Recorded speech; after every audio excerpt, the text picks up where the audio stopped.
बिस्मिल्लाहिर्रहमानिर्रहीम। नस्रुम मिनल्लाहि व फतहुन क़रीब वबश्शिरिल मुमिनीन। बिस्मिल्लाहिर्रहमानिर्रहीम।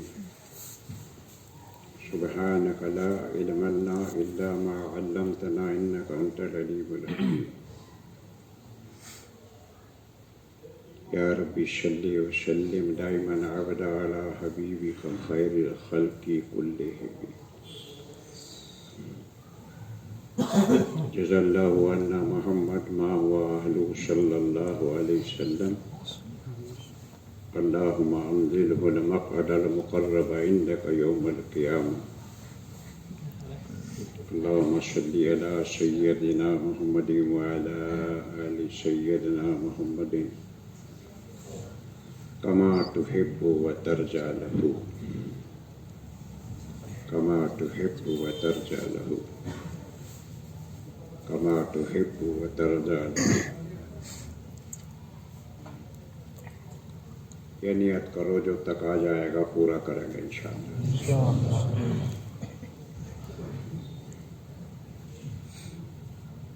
जमा भी इसलिए होते हैं, कोई काम मिलेगा उसको पूरा करेंगे। जो यूं ही आए थे यूं ही चले गए, उन्हें क्या फायदा होगा? कहाँ गए थे? कहीं नहीं। क्या लाए? कुछ नहीं। कहाँ गए थे? कहीं नहीं। क्या लाए कि कुछ? ये कोई काम थोड़ी हुआ, बल्कि गए थे उस काम से, वो काम मिल गया, उसको करेंगे। किसान खेत में जाता है काम के लिए, दुकानदार दुकान पर जाता है काम के लिए, ताजिर तिजारत में जाता है काम के लिए। कहाँ गए थे? कि खेत में। कहाँ गए थे? तिजारत में। कहाँ गए थे? कारोबार में। जो काम करता है वो बताता है इस काम से गए थे, ये काम किया। बेमकसद कोई काम नहीं होता, हर काम के पीछे कोई मकसद होता है, और मकसद को पूरा करना ही काम होता है। जो आदमी बेमकसद चलता है, कोई मकसद नहीं होता, वो कामयाब नहीं होता, वो कोई फायदा नहीं होता, उसको कोई नफा भी नहीं होता।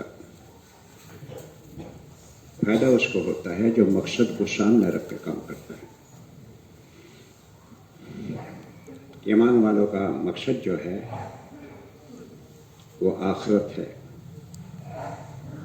ईमान वाले का जो मकसद है वो है आखिरत। जो दुनिया को मकसद बनाएगा, दुनिया यहीं रह जाएगी, ये कब्रिस्तान चला जाएगा। जो आखिरत को मकसद बनाएगा वो अपनी जिंदगी दीन पे लगाएगा, खर्च भी दीन पे करेगा, खर्च भी करेगा तो दीन पे करेगा, ताकि दीन मेरी जिंदगी में आए, जिंदगी मेरी बने। जब से दुनिया बनी है आज तक अल्लाह ताला ने बगैर दीन के किसी की जिंदगी नहीं बनाई। जब से दुनिया बनी बगैर दीन के अल्लाह ने किसी की जिंदगी नहीं बनाई, और क़यामत तक के लिए अल्लाह ने ये तय कर लिया है, जिसको कुरान बयान करता है कि बगैर दीन के हम किसी की जिंदगी नहीं बनाएंगे। जिनका का बनना जो है वो मुल्क माल के एतबार से नहीं होता। मुल्क मिल गया, माल मिल गया, कोई ओहदा मिल गया, कोई सीट मिल गई, ये चीज़ें कामयाबी की कोई दलील नहीं है, कोई कामयाबी नहीं। आज सीट है, कल खत्म। आज मंत्री है, कल को जूतियों की माला गले में डाल दी, ये क्या हुआ? आज फूलों की माला, कल को जूतियों की माला, ये क्या बात हुई? 5 साल के लिए कुर्सी मिल गई, सरकार गिर गई तो वो भी गई। 5 साल के लिए मंत्री बन गया, लेकिन गवर्नमेंट गिर गई, सरकार गिर गई, या तो कुर्सी भी खत्म हो गई। ये कैसी इज्जत है जो मिलकर छीन जाए? ये कैसी इज्जत है जो मिले और छीन जाए? ये इज्जत वो है जो मिलकर फिर छीने ही ना, कोई छीनने वाला ही ना हो। इज्जत मिल गई तो मिल गई। एमएलए कितने दिन के लिए, एमपी कितने दिन के लिए? ये 5 साल के लिए, 5 साल के लिए, किस्सा खत्म। 5 साल के बाद कुछ नहीं, बंगला छीन गया, गाड़ी भी छीन ली, अब भोंकू जो लगाया हूँ करे वो भी छीन गया। ये नहीं मिलेगा तुम्हें।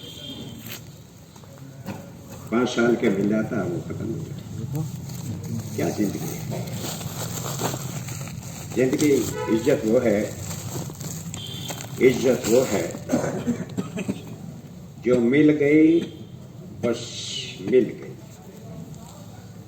जो मिल गई, बोलो, जो मिल गई। अब कोई छीनने वाला नहीं, चूंकि देने वाला बहुत बड़ा है। इज्जत देने वाला है। वलिल्लाहि इज्जती वली रसूलिही वलिल मोमिनीन, कुरान कहता है वलिल्लाहि इज्जत वली रसूलिही वलिल मोमिनीन। अल्लाह कह रहा है ये बात। इज्जत अल्लाह, रसूल और मोमिनीन के लिए है और किसी के लिए नहीं है। इज्जत अल्लाह, रसूल और मोमिनीन के लिए है और किसी के लिए नहीं है। इज्जत अल्लाह के खजानों की चीज है। अल्लाह से कोई छीन नहीं सकता, अल्लाह से कोई लड़ नहीं सकता, अल्लाह से कोई भिड़ नहीं सकता, अल्लाह को कोई डाउन नहीं कर सकता, अल्लाह को डाउन नहीं कर सकता कोई। उसने दी इज्जत और कह दिया कि इज्जत हमारे खजाने में है। इज्जत हमारे खजानों से चलती है, लेकिन नबी की लाइन से मिलती है। इज्जत हमारे खजाने में है। इज्जत लेने का जो रास्ता है वो नबी है। नबियों के रास्ते से आएगी और मिलेगी ईमान वालों को। ये कुरान का फैसला हो गया और कुरान का फैसला जो है वो बदलता नहीं है, बदलता नहीं। नबी की बात नहीं बदलती। नबी ने जो कह दिया वही होगा, अल्लाह ने जो कह दिया वही होगा। अल्लाह की बात पक्की, नबी की बात पक्की। अल्लाह ने कुरान में कह दिया, हम नबी जो कुछ कहते हैं हम इनको वही भेजते हैं। अल्लाह कह रहा, नबी जो कहते हैं अपनी तरफ से कुछ नहीं कहते, बल्कि जो हम नबी को वही भेजते हैं, यानी हम बताते हैं, नबी आगे उसी बात को बोलते हैं, अपनी तरफ से कुछ नहीं कहते। तो अल्लाह के खजानों से इज्जत चली, नबी के रास्ते से आई और ईमान वालों को मिल गई। और ये भी कह दिया कि हम जिसको चाहेंगे उसी को देंगे, जिसको चाहेंगे उसी को देंगे, और जिसको नहीं चाहेंगे नहीं देंगे। जिसको चाहेंगे मुल्क दे देंगे, जिससे चाहेंगे मुल्क देकर छीन लेंगे। बहुत सारे दुनिया में आए हैं, उनको मुल्क दिया फिर उनसे छीन लिया, मुल्क दे दिया और फिर उनसे छीन लिया। और क़यामत तक ये वाक़यात कुरान में अल्लाह ने बयान कर दिए। ये बता दिया कि देखो सही जिंदगी गुजारो, सही जिंदगी गुजारो। अगर तुम सही जिंदगी गुजारोगे तो अल्लाह ने 2 रास्ते मुकर्रर किए, 2 रास्ते। इंसानों की जिंदगी गुजारने के। एक रास्ता तो वो है जो इताअत वाला है, एक रास्ता नाफरमानों वाला है। एक रास्ता तो वो है कि अल्लाह रसूल की बात मान के जिंदगी गुजारे। एक रास्ता यह है कि हम जो चाहेंगे करेंगे, जैसे चाहेंगे करेंगे। दोनों के दोनों रास्ते जो हैं ये एक लाइन पे जाकर ख़त्म हो जाते हैं, एक लाइन पे जाकर ख़त्म हो गए। फिर दूसरा निज़ाम शुरू हो जाता है, वो है मरने के बाद का। जैसा कोई करेगा वैसा देख लेगा। अब कोई आदमी अपने खेत में झाड़ झिंकाड़ बोए और गेहूं काटने जाए तो इसको लोग बेवकूफ बताएंगे कि तुमने क्या बोया जो काटने आए हो, तुमने तो कांटे बोए हैं तो कांटे काटो। जैसी करेगा वैसी भरेगा। माँ के पेट से निजाम शुरू होता है, कब्र के रास्ते से अल्लाह वापस बुला लेता है। माँ के पेट के रास्ते से दुनिया में भेजता है और कब्र के रास्ते से वापस बुला लेता है। इसके बाद में फिर वापस नहीं करता, फिर वापस नहीं करता। माँ के पेट से अगर कोई आदमी का हाथ पांव खराब होकर के आ गया तो किसी को ठीक नहीं कर सकता। माँ के पेट से सही आ गया तो सही रहेगा, बिगड़ के आ गया तो बिगड़ा हुआ रहेगा। दुनिया के अंदर बिगड़ गया, अब ठीक नहीं हो सकता। कब्र में बिगड़ा हुआ जाएगा, हशर के मैदान में बिगड़ा हुआ जाएगा। जो आदमी माँ के पेट से आया और कब्र के पेट में चला गया लेकिन जिंदगी बना करके गया, तो बनी हुई जिंदगी कब्र में भी काम आएगी, हशर के मैदान में भी काम आएगी। एक दिन अल्लाह का आमना सामना होगा, अल्लाह का आमना सामना होगा। अल्लाह ताला बंदों से कुछ सवालात पूछेंगे, जिसमें से अल्लाह पूछेगा एक सवाल ये कि उम्र तुमने कहाँ लगाई, एक सवाल। दूसरा सवाल होगा कि वो जवानी कहाँ लगाई। ये जवानी बड़ी कीमती चीज है, जवानी बहुत कीमती चीज है। एक सवाल तो यह होगा कि पूरी उम्र कहाँ लगाई, एक सवाल होगा जवानी कहाँ लगाई। एक सवाल किया जाएगा माल कहां से कमाया, दूसरा सवाल होगा खर्च कहां किया। माल कहां से कमाया और खर्च कहां किया, कि सारी उम्र तो यूं ही लगा दी और जवानी जो बड़ी काम आने वाली चीज है वो अल्लाह रसूल के हुक्मों पर नहीं चला सका, नहीं सीखा दीन, जिंदगी उस पर नहीं चलाई। माल कमाया हराम तरीके से, खर्च किया हराम पे। माल कमाया गलत तरीके से और गलत तरीके से खर्च किया, इसका हिसाब किताब होगा।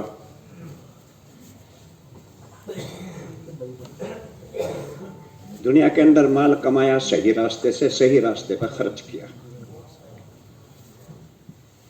सही रास्ता और गलत रास्ता क्या है? सही रास्ता ये है कि दीन सीख करके ये पूछो, ये सीखो कि माल कैसे कमाना चाहिए, और दीन सीख करके ये सीखो कि गलत क्या और सही क्या। और आप लोगों ने एक चूक ये कर दी कि छोटे छोटे से बच्चे तुमने बीच में बैठा लिए, अब ये थोड़ी देर में उठना बैठना शुरू करेंगे और हमारा काम भी बिगाड़ देंगे। इसलिए अच्छी बात यह है कि इन बच्चों को या तो पीछे बैठा दो या घर भेज दो, या इनके सोने का टाइम हो गया। ये समझ भी नहीं सकते, ये समझ भी नहीं सकते। कोई जरा मोहब्बत से निकाल दो। इनसे हमें कोई नाराजगी नहीं है, लेकिन बच्चों की बात, हमारी बात जो है बच्चों की समझ में नहीं आ सकती। ये बच्चों का काम भी नहीं है।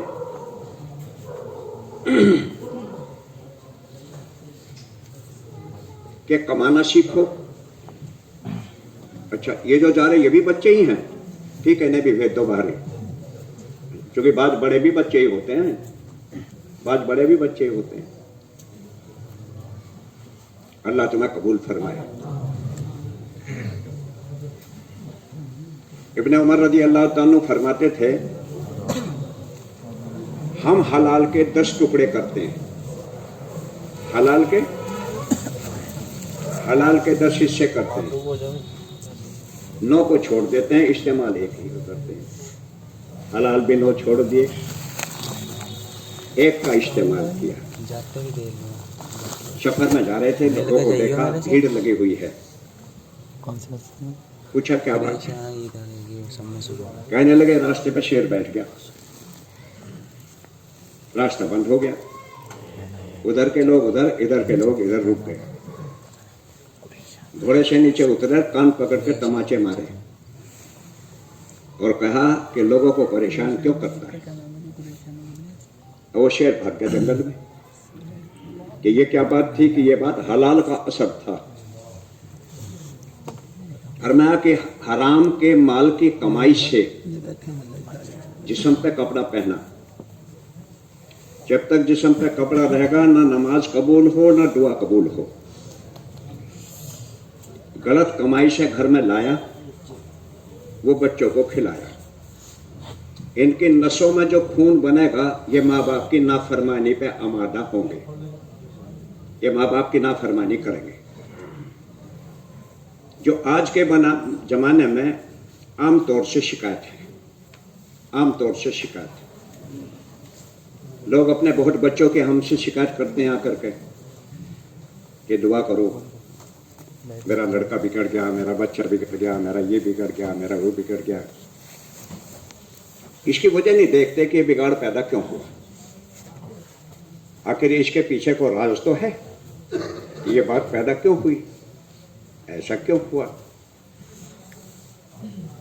तो गलत तरीके से कमाया, गलत तरीके से खर्च किया, गलत तरीके से 3 मंजिल का बंगला बनाया, इसी के अंदर से इसका जनाजा उठा।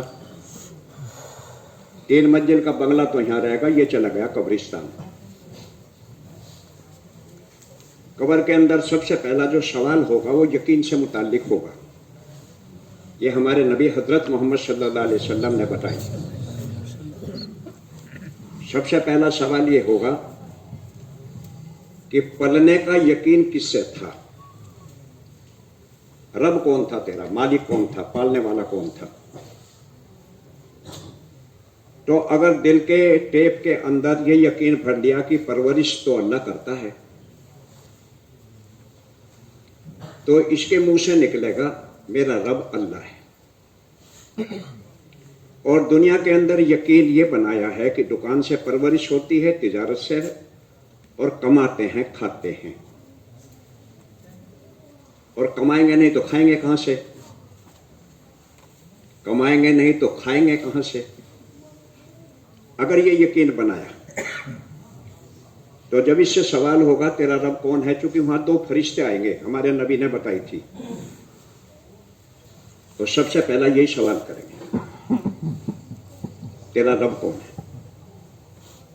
हज़रत उमर रज़ी अल्लाह तआला ने यह भी बात पूछी थी। जो वहां दिल दिमाग ठीक रहेगा, होश हवास ठीक रहेंगे वहां कब्र में, या होश हवास खराब हो जाएंगे। आपने फरमाया होश हवास ठीक रहेंगे, लेकिन जैसा बन के गया होगा जवाब वैसा देगा। दिल के अंदर यकीन बनाया, दुकान से पलता हूं, खेत से पलता हूं, कमाने से पलता हूं, कमाऊंगा नहीं तो खाऊंगा कहां से। तो जब इससे पूछा जाएगा कौन है तेरा पालनहार, तो ये कहेगा मुझे मालूम नहीं, या ये कहेगा दुकान से, खेत से, तिजारत से। फिर इससे पूछा जाएगा तेरा दीन क्या है, तेरा दीन क्या, कौन से दीन पे जिंदगी गुजारी, कौन सा दीन सीख करके आया, कौन सा दीन लेकर के आया। तो दीन इस्लाम पे जिंदगी गुजारी तो फिर ये कहेगा मेरा दीन इस्लाम है। लेकिन ये बात जबानी बोल से नहीं चल सकती, ये बात जबान से कहने से नहीं चलेगी। और इस्लाम इस्लाम इस्लाम कहने से इस्लाम जिंदगी में नहीं आएगा, न किसी की आया।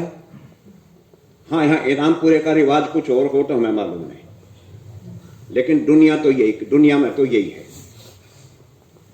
कि इस्लाम जो है वो सीखने से आता है।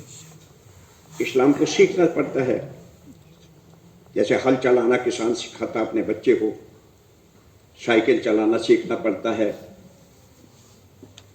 और बहुत सारे काम है जिनको सीखना पड़ता है। तो दीन इस्लाम को सीखना पड़ता है। तो इसकी दीन इस्लाम वाली जिंदगी हुई। वो जिंदगी क्या है कि सच बोलेंगे चाहे नुकसान हो जाए, सच बोलेंगे, ये इस्लामी जिंदगी है। झूठ नहीं बोलेंगे, ये इस्लामी जिंदगी है। अगर मेरे बेटे ने गलती करी, मेरे बेटे ने गलती करी तो अदालत में खड़ा होकर के मैं अपने बेटे के खिलाफ गवाही दूंगा। लेकिन हमारी भी इतनी उम्र हो गई, आज तक हमने सुना नहीं है। बल्कि बेटे की जान बचाने के लिए सूद पे पैसा लेकर के और रिश्वत दे करके बेटे की जान बचाएगा, क्योंकि मेरा बेटा है। लेकिन सच्चाई, दयानतदारी ये है और दीनदारी ये है कि अदालत में खड़ा होकर के जज के सामने ये कह दे कि जज साहब गलती मेरे बेटे की है, इसको सजा मिलनी चाहिए। क्यों ऐसा? ऐसा इसलिए कि सजा दुनिया में मिल गई तो आखिरत में अब कोई सजा नहीं मिलेगी। और अगर दुनिया में इसको छुटवा लिया रिश्वत दे करके, तो कयामत में अल्लाह से कौन छुटाएगा? अल्लाह से छुटाने वाला कौन होगा? तो वहां मसला उलझ जाएगा, तो कितनी बड़ी बात हो जाएगी और कितना बड़ा मसला खड़ा हो जाएगा। तो इससे पूछा जाएगा तेरा दीन क्या है? तो अगर इसने दीन सीखा, आज के इस जमाने के अंदर लोग इस बात को पूछते हैं कि इस्लाम क्या है, इस्लाम क्या है। मेरा ख्याल अपना ऐसा है कि मुसलमानों की बड़ी तादाद ऐसी है जो ये भी नहीं जानते कि इस्लाम कहते किसको है। नहीं मालूम ही नहीं क्या है इस्लाम। एक अंग्रेज आया मुसलमान होकर के, अंग्रेज मुसलमान होकर के आया, अमेरिका का रहने वाला था। जब उसके यहां से वापसी होने लगी और एयरपोर्ट पे पहुंचा, जहां से जब वो हवाई जहाज उड़ते हैं एयरपोर्ट पे, तो उसने कहा मैं इस्लाम हिंदुस्तान ही में छोड़ के जा रहा हूं, मैं यहां इस्लाम सीखने आया था हिंदुस्तान में। मुझे ये पता लगा था हिंदुस्तान में इस्लाम है, लेकिन हिंदुस्तान में मुझे इस्लाम नजर नहीं आया, इसलिए मैं इस्लाम हिंदुस्तान का हिंदुस्तान में छोड़ के जा रहा हूं। उससे पूछा गया क्या बात है? उसने कहा हम लोग अपने यहां अपने मुल्क में शराब पीते हैं, झूठ बोलते हैं, धोखा देते हैं, गड़बड़ करते हैं। वही तमाम बातें हमने मुसलमानों में देखी। तो ऐसा इस्लाम, ऐसा मुसलमान होने से क्या फायदा? ऐसे तो वही ठीक हैं जो थे। ईसाई था वो, ईसाई। हमारे यहाँ एक जमात आई, उसमें रफीक नाम का एक अंग्रेज था, बहुत खूबसूरत नौजवान था, अभी 25-30 साल की ही उम्र। वो रात में रोता बहुत था। मैंने उससे पूछा रफीक तुम इतने क्यों रोते हो? उसने कहा मेरी फैमिली में सब मुसलमान हो गए, मेरी नानी मुसलमान नहीं हुई। अपनी नानी के लिए रो रो करके रात को मैं दुआएं मांगता हूं। मैंने कहा लो, यहाँ तो घर में सारे के सारे बेदीन हो गए, और इसकी सारी फैमिली मुसलमान हो गई। एक नानी ना हुए तो नानी के लिए रोता है ये आदमी, बहुत रोता था वो। मैंने उसको तसल्ली भी दी, समझाया भी बहुत, समझाया बहुत। अमेरिका के अंदर मैंने कल भी ये बात कही थी, परसों, एक नौजवान अरबी, कुर्ता पजामा और पगड़ी, नौजवान बिल्कुल, वो पढ़ने के लिए अमेरिका गया हुआ था। अमेरिका पढ़ने गया, उधर से यूनिवर्सिटी में पढ़ती थी लड़की, वो आई, उसने इसको देख करके इनसे बातचीत करी, लड़की ने लड़के से। उसने कहा तुम कौन हो? उसने कहा मैं मुसलमान हूं। उसने पूछा व्हाट इज इस्लाम? इस्लाम क्या होता है? क्योंकि अरबी नौजवान था, यूनिवर्सिटी में पढ़ता था। उसने बात बताई पूरी कि इस्लाम इसको कहते हैं, इस्लाम एक जिंदगी है।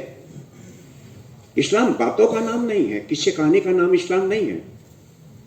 इस्लाम तो जिंदगी का नाम है, जिसमें खाना है, कमाना है, लेना है, देना है, जिसमें घर है, जिसमें बीवी है, जिसमें कुछ है, उसमें है इस्लामी जिंदगी। उसने कहा कि वो आपको देख करके मेरा दिल आपकी तरफ खिंचा जाता है। लेकिन एक बात बताइए, आप तो मुसलमान हैं, और ऐसे मुसलमान कितने हैं जैसे आप हैं? सारे मुसलमान तो ऐसे कपड़े नहीं पहनते जैसे आपने पहन रखे, ऐसे कपड़े सारे मुसलमान नहीं पहनते। उसने बताया इस्लामी ड्रेस, इस्लामी कपड़े यही हैं। वो कहने लगे फिर सारे मुसलमान क्यों नहीं पहनते? उसने कहा गलती है, नहीं पहनते तो गलत बात है, पहनने चाहिए। और थोड़ी सी उससे बातचीत हुआ, लड़की मुसलमान हो गई। लड़की, एक नौजवान की जिंदगी देख करके लड़की इस्लाम में दाखिल हो गई। हमारी जिंदगी को देख करके मुसलमान कौन होगा? इस्लाम कैसे समझ में आएगा? जो नए लोग मुसलमान होकर के आते हैं वो पूछते हैं कि इस्लामी जिंदगी दिखाओ, किताबों में इस्लाम है, लिखा हुआ है। उसकी स्टडी करने के बाद, उसका मुताला करने के बाद, उसको पढ़ने के बाद हम मुसलमान हुए। लेकिन किताबों वाला दीन हमें नहीं चाहिए, हमें जिंदगी वाला दीन चाहिए। जिंदगी वाला दीन दिखाओ कि तुम्हारा चेहरा कैसा, तुम्हारे कपड़े कैसे, तुम्हारा खाना कैसा, तुम्हारा कमाना कैसा, तुम्हारा रहना कैसा, तुम्हारा चलना फिरना कैसा, तुम्हारा सुनना कैसा, और तुम्हारा देखना कैसा, और तुम्हारा सोचना कैसा। इस्लाम तो ये सिखाएगा, इस्लाम ये सिखाएगा। इस्लाम तो जिंदगी लेकर के आया, इस्लाम जिंदगी लेकर के आया। इस्लाम इसका नाम नहीं है जो हमने इस्लाम समझा। ये जो हमारा जुमला है ना कि हम मुसलमान हैं, तो आदमी अपने ऊपर गौर करके देखा कि मैं वाकई मुसलमान हूं मैं मुसलमान, ये देखा गौर करके मैं हूं भी कि नहीं मुसलमान। लेकिन पता चलेगा कि अभी तो हमें इस्लाम मालूम नहीं कि इस्लाम होता क्या है, यही नहीं हमें मालूम। पहले जमाने में लोग इस बात की दावत देते थे, जब लोग उनसे पूछते थे तुम हमारे यहाँ दावत लेकर के आए हो, हमें कैसा बनाना चाहते हो? तो कहते जैसे हम, ऐसे बन जाओ। जैसे हम, बोलो जैसे हम, ऐसे बन जाओ। ये थी दावत, मुसलमानों की दावत गैरों को ये थी, जैसे हम ऐसे बनो, इसकी थी दावत। और देखेंगे सिर के बालों से लेकर के नाखून तक पूरी जिंदगी कैसी, इससे इस्लाम समझ में आएगा। तकरीर बयानात से इस्लाम समझ में नहीं आता। तकरीर तो बहुत हो चुकी, किताबें बहुत छप चुकी हैं,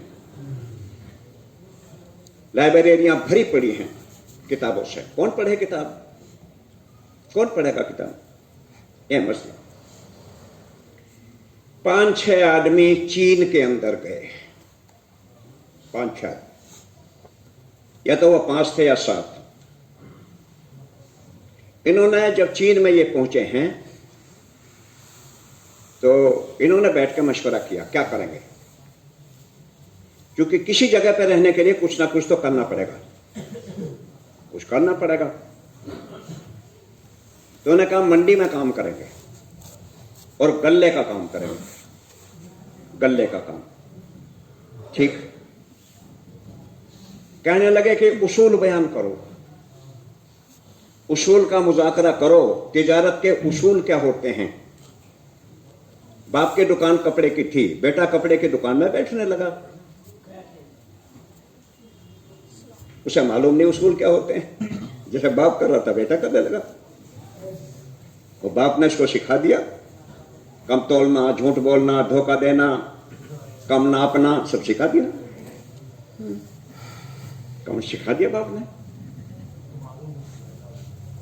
दुकान में बेटे को बैठा लिया, छोटे से को, और वो दुकान में उसको कम तोलना सिखा दिया, वो सीख गया। हुजूर सल्लल्लाहु अलैहि वसल्लम ने फरमाया था, सच्चा ताजिर, सच्चा ताजिर कयामत के दिन नबियों की लाइन में खड़ा होगा। सच्चा ताजिर नबियों के साथ खड़ा हुआ होगा, कि इस लाइन में तो नबी होते हैं, कि नबियों के साथ में ये खड़ा, ये सच्चा ताजिर है। तो साहबा ने पूछा, रसूलुल्लाह सच्चा ताजिर क्या होता है? और जो ने फरमाया सच्चा ताजिर वो है दूसरे का माल खरीदे तो ऐब ना लगाए, अपना बेचे तो तारीफ ना करे,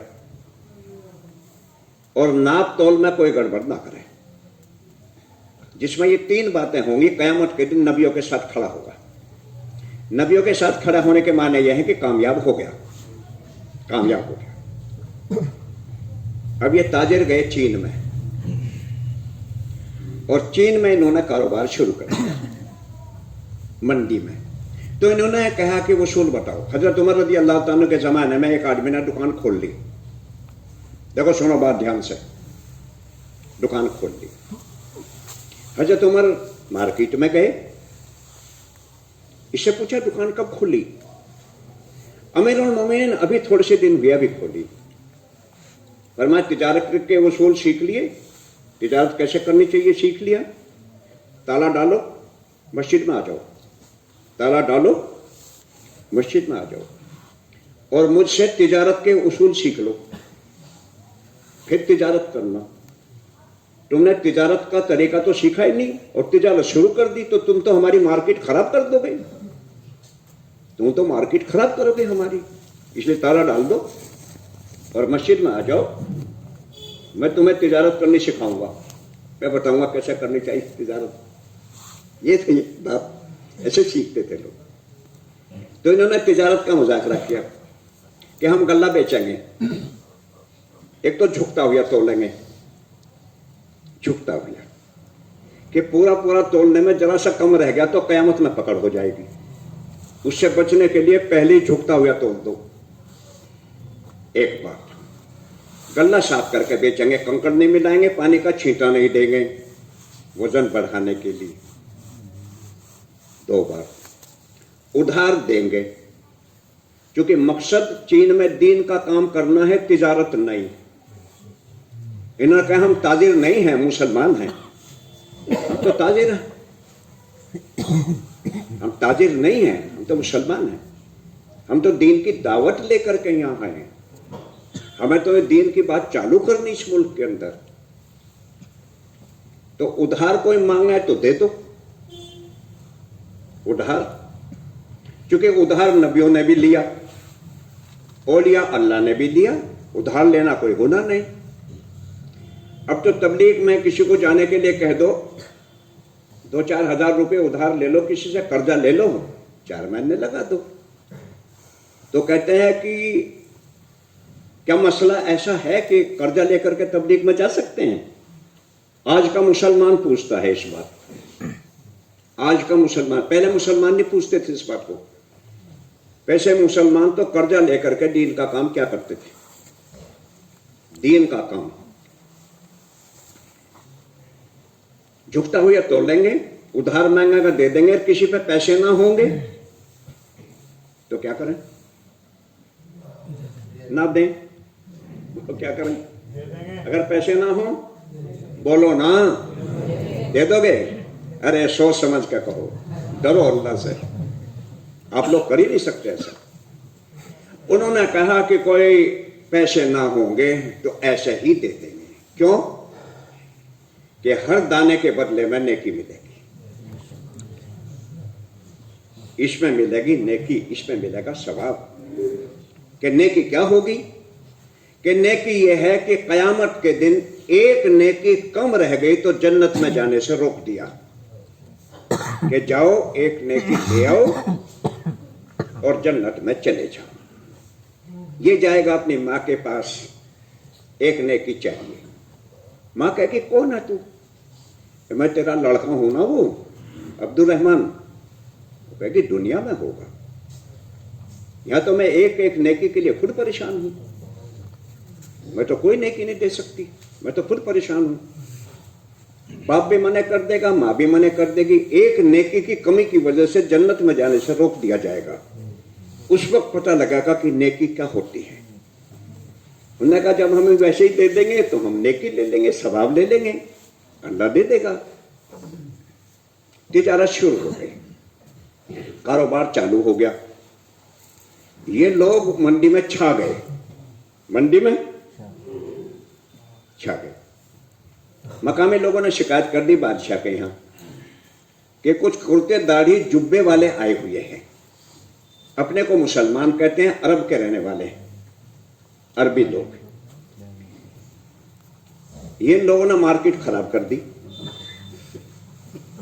बादशाह ने इनको बुलवाया और बुलवा के कहा कि अभी ये मैं चाइना की बात कर रहा हूं, जिसको तुम चाइना कहते हो हम उसको चीन कहते हैं।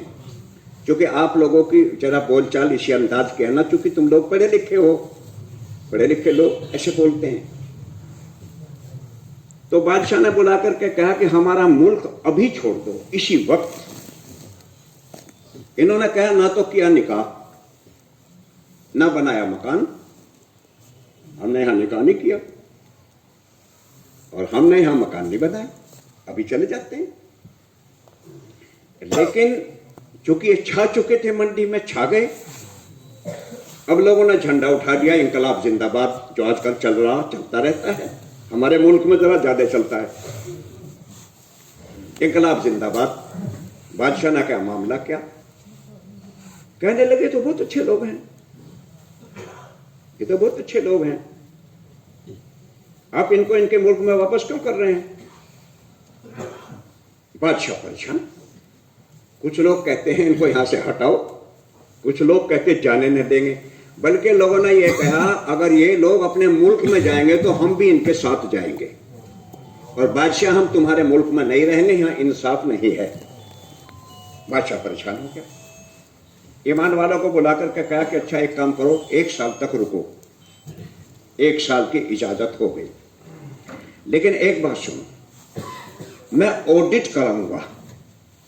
ऑडिट कहते हैं हिसाब किताब की चेकिंग को, और ऑडिट कहते हैं खाल में से बाल और बाल में से खाल निकालने को। इसको कहते हैं ऑडिट, चेकिंग।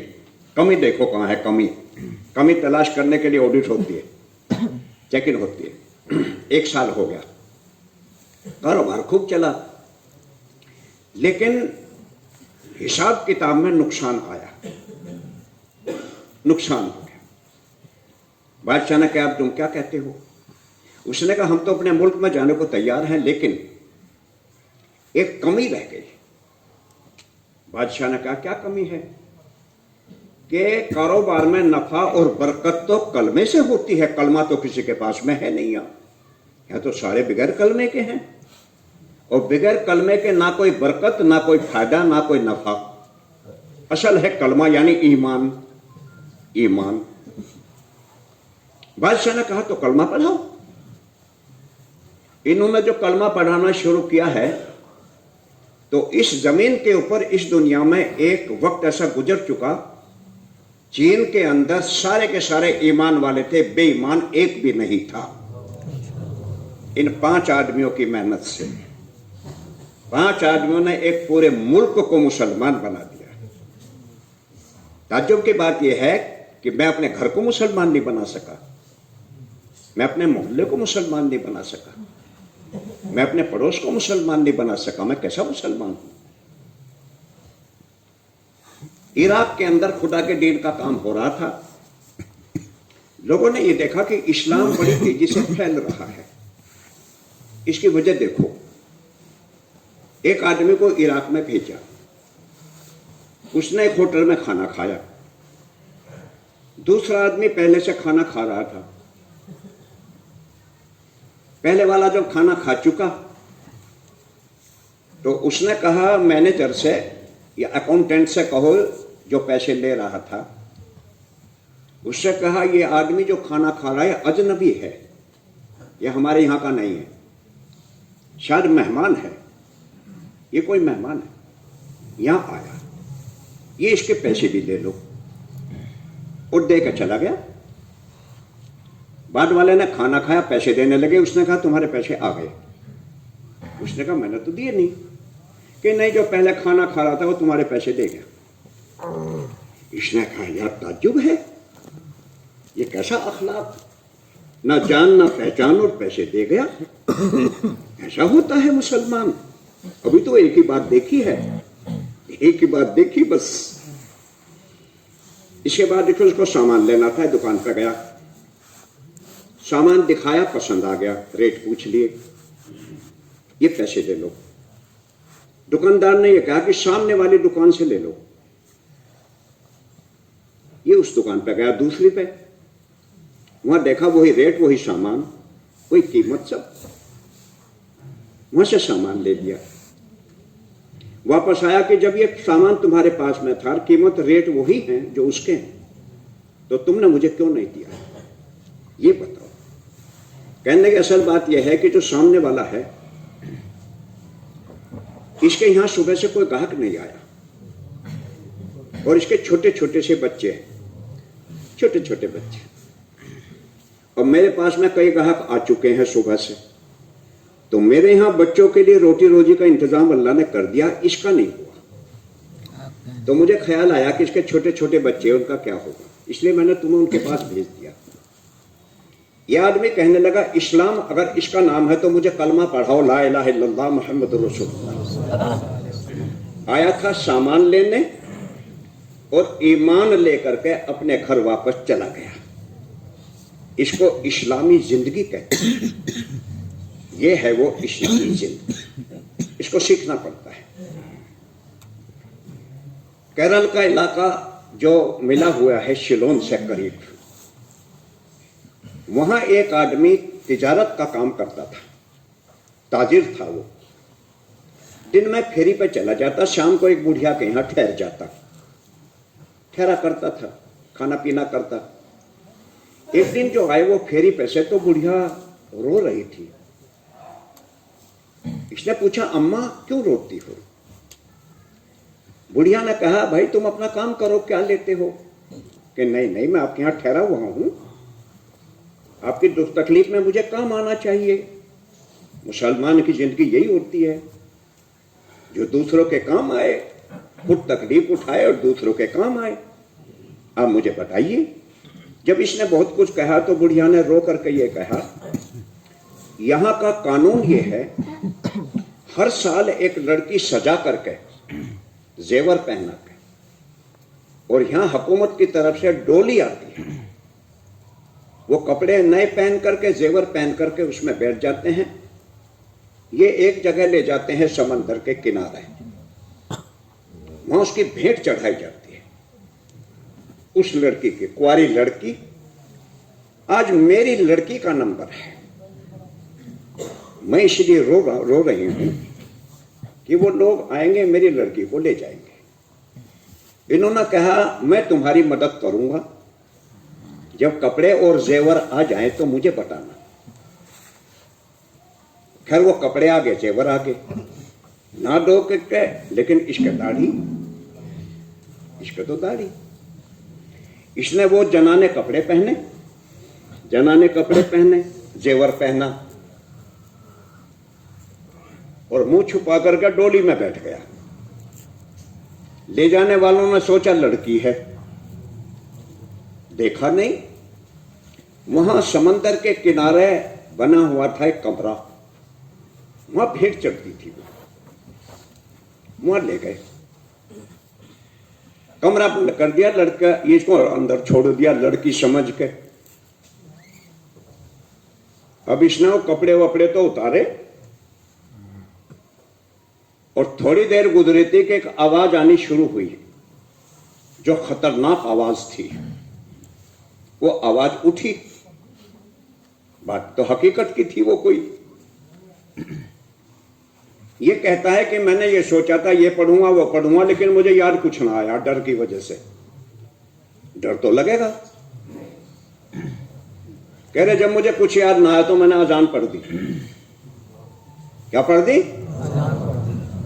कहने के वो आवाज जो थी आहिस्ते आहिस्ते डाउन हो गई, नीचे गिर गई। रात में 1-2 मरतबा किस्सा हुआ। सुबह के टाइम चूंकि इसको दफन किया जाएगा, लड़की मरी हुई मिलेगी, मिल निकला दाढ़ी वाला। अंदर करी थी लड़की, निकला बोलो। अब ये पुलिस वाले भाग लिए कि ये तो वही बला है जिस पे भेंट चढ़ा जाती है। ये इनके पीछे भाग लिया। अच्छा, चूंकि ये बोलता था अरबी, अब वो अरबी में कह रहा मेरी बात सुनो मेरी बात सुनो, वो आगे भाग लिए। ये तो वही है। भाग दौड़ मच गई। जाके इन्होंने जिम्मेदार को बताया। उसने इनको बुलाया। उसने पूछा क्या वार कौन हो तुम? मैं तो लड़के हमने भिजवाई थी, तुम कहां से आ गए? इसने पूरा किस्सा बताया। इसने कहा अच्छा एक बात सुनो, 1 साल रुको, अगले साल फिर हम तुझे डालेंगे यहां। मैंने कहा बहुत अच्छा। अगले साल फिर जिंदा निकला। इसको इससे कहा कि तुम यहीं रहो। उसने कहा मैं यहां इसलिए नहीं रह सकता कि सबके पास कलमा तो है नहीं, कलमे के बगैर मेरा जी लगेगा नहीं। उसने कहा तो पढ़ाओ सबको कलमा, और कलमा चालू हो गया। कलमा चालू ये निजाम है अल्लाह। इस्लामी जिंदगी क्या है? तो एक सवाल जो कब्र में होगा वो यह होगा कि तेरा दीन क्या है। उसका जवाब ना दिया तो ये चूंकि सीख के नहीं गया, इस्लाम सीखा नहीं। हम कहते हैं 4-4 महीने तुम तबलीग में दो। आप लोगों के पास में इस्लाम सीखने के लिए टाइम नहीं। आप लोगों के पास में दीन सीखने के लिए टाइम नहीं। अब तुम खुद समझ लो क्या होगा। तीसरा सवाल होगा हजरत मोहम्मद सल्लल्लाहु अलैहि वसल्लम के बारे में। रिवायत में 2 बातें आती हैं। एक तो यह आती है कि हुजूर को दिखाया जाएगा। इनको पहचानते हो?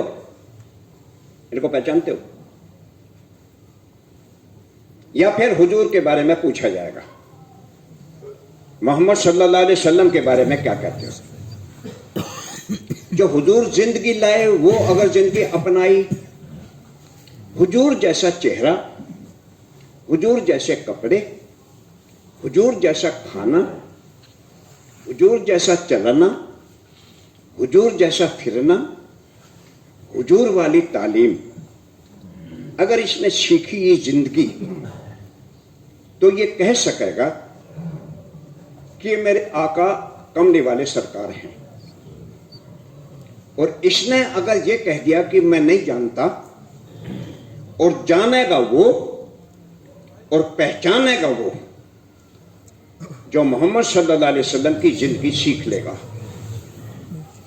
अल्लाह के रास्ते में निकल करके जमातों के अंदर बताया जाता कि खाओ कैसे, नहाओ कैसे, नमाज कैसे पढ़ो, नमाज का रुकू कैसे करो, नमाज का सजदा कैसे करो, कपड़े कैसे पहनो, कुर्ता पहन तो पहले क्या पहने, पजामा पहना तो क्या करें, पजामा पहना तो क्या करें, हुजूर के कपड़े कैसे, हुजूर का खाना कैसा, हुजूर सोते कैसे थे, हुजूर गुस्ल कैसे करते थे, हुजूर की पूरी जिंदगी 4-4 महीने वक्त फारिग करके लगाए तो हुजूर की जिंदगी सीख जाए।